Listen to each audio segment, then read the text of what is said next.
साथियों, अब हम अपनी प्रेस वार्ता शुरू कर रहे हैं। ज़्यादा समय व्यर्थ करने की कोई आवश्यकता नहीं है। राहुल जी अब प्रेस वार्ता शुरू करने वाले हैं। हाँ, no, I'd like to welcome all of you here. आप सबका स्वागत, नमस्कार। Go ahead, पवन। पहले राहुल जी अपनी प्रेस वार्ता करेंगे, क्योंकि समय की बहुत कमी है, तो हम बहुत लिमिटेड क्वेश्चंस जरूर लेंगे, 4 या 5, और उसके बाद ये प्रेस वार्ता को हम समाप्त करेंगे।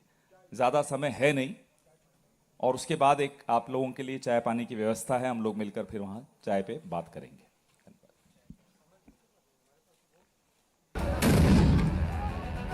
ओ भाई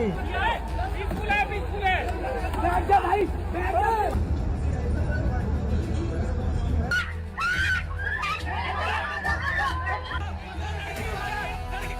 वो बेहोश पेशेंट के ऊपर चढ़ के गए, उन्हें डंडा मारा मेरी आंखों के सामने। और हम डॉक्टर्स हैं, हम शांति से हेल्प करने आए थे, हम नारे भी नहीं लगा रहे थे। उन्होंने बोला तुम्हें बुलाया किसने, डंडे मारे उन्होंने हमें। बंदूक से फायर किया गया और इसके शरीर में जो आपको दिख रहे हैं ये बंदूक के छर्रे हैं।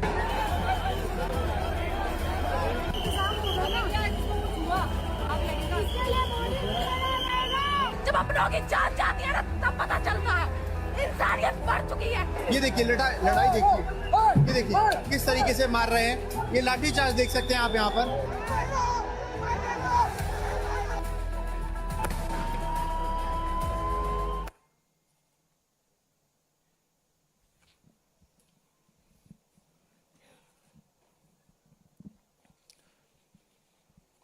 Question is, why is this happening to our students? What exactly have our students done? Thousands and thousands of students, what have they done to have security forces aiming weapons at them, to be beaten up, to be thrashed, to be humiliated? What have they done? What have they done wrong? They are protesting peacefully.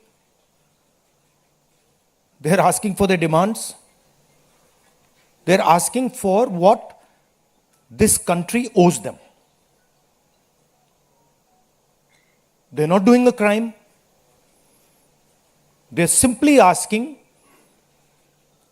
that, listen, as students in this country, we deserve an education system that works. We deserve an education system that is fair, and we don't have it. Children have committed suicide. Our students go through unlimited stress. And then at the last minute, they are told that the paper has leaked. So there is a legitimate problem. And it is now a very deep problem in this country. So, the thing that is very clear to everybody is that our education system, which was known to be one of the best education systems in the world, is today a rigged system. I don't say this lightly. Thousands of students who are running around outside are not saying this lightly. What is the proof? It's a superficial proof because we don't actually know the exact number. But what we do know is that 152 paper leaks have taken place over the last decade. If you do the math,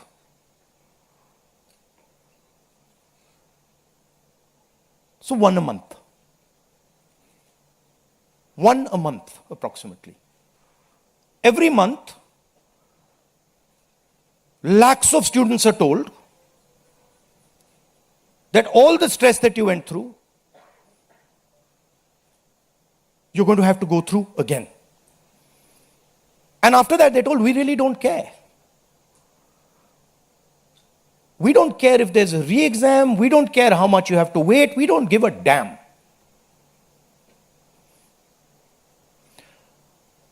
$7.5 crore students and their families are affected by this.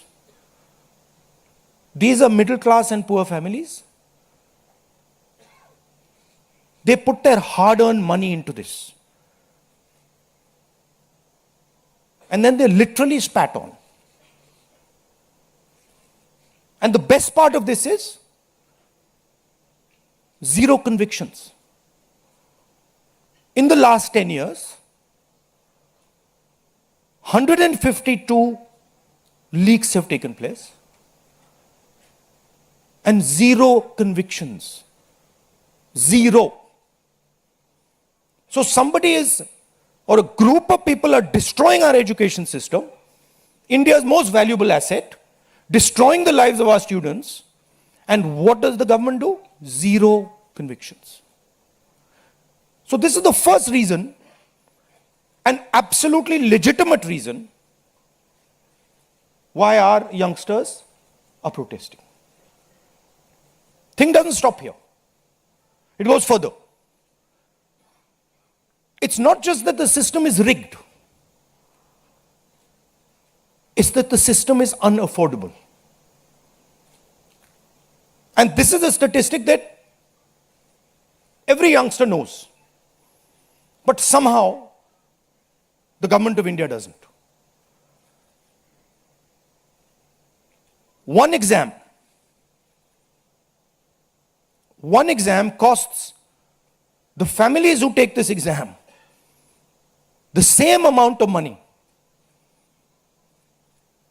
as our entire education budget. So please think, the government of India, after collecting all the taxes, spends money on the future of our children.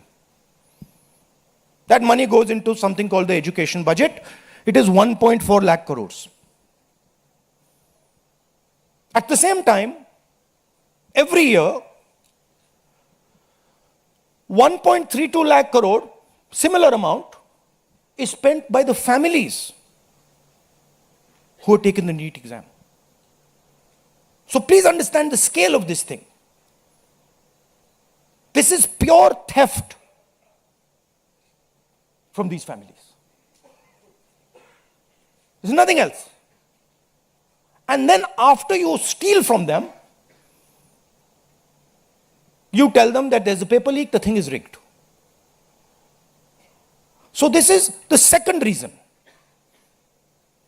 and legitimate reason, why our youngsters are outside. But there's a more fundamental reason. And that reason is this: that even after you have an education, you become a doctor, you become a lawyer, you learn something, you're suddenly told that the doors that should be open to you, what your country and your government owes you, a livelihood, a job, is closed. So, manufacturing is closed. Look around you, you'll see there are only Chinese products. Entrepreneurship is closed. Take a look at who gets the money from the banks. 2 or 3 large companies get all the money from the banks. So a young person who wants to be an entrepreneur cannot. Corporate job, AI is destroying it. The IT sector, public sector has been privatized. So what is the choice? The only choice they have is a sarkari job. So you give them one door, you close all the doors, then you rig that system and make it unbelievably expensive. And then you expect they won't be outside. Which world are you living in? So we are 100% in agreement with what every single student is feeling, what every single student is doing. And there must be some consequences to what has been done some days ago. It is not their fault. And so they have some demands. What are their demands? The first demand, completely legitimate demand, is that Mr. Dharmendra Pradhan, who has failed as an education minister, who is known to be corrupt, should be relieved of his duties. 100% legitimate demand, nothing wrong with it. He has shown India and the world that he is incapable of running this system. Exam leaks are happening one after the other. So this is a completely legitimate demand. Second demand, every single person who raised a finger on our students, and it doesn't matter who he is, the people who ordered it and the people who executed it should be made accountable. And the third thing is that the man who is running this entire system, the man who is finally accountable to all this, should have the decency to apologize to the students for what has happened. These are not complicated things. These are not difficult things. This gentleman, Mr. Dharmendra Pradhan, has literally destroyed India's biggest asset. What used to be called our success, what used to be called the best thing India has, our education system, has been wiped out. And so we fully support these demands, and we fully support every single student who is on the streets. Thank you.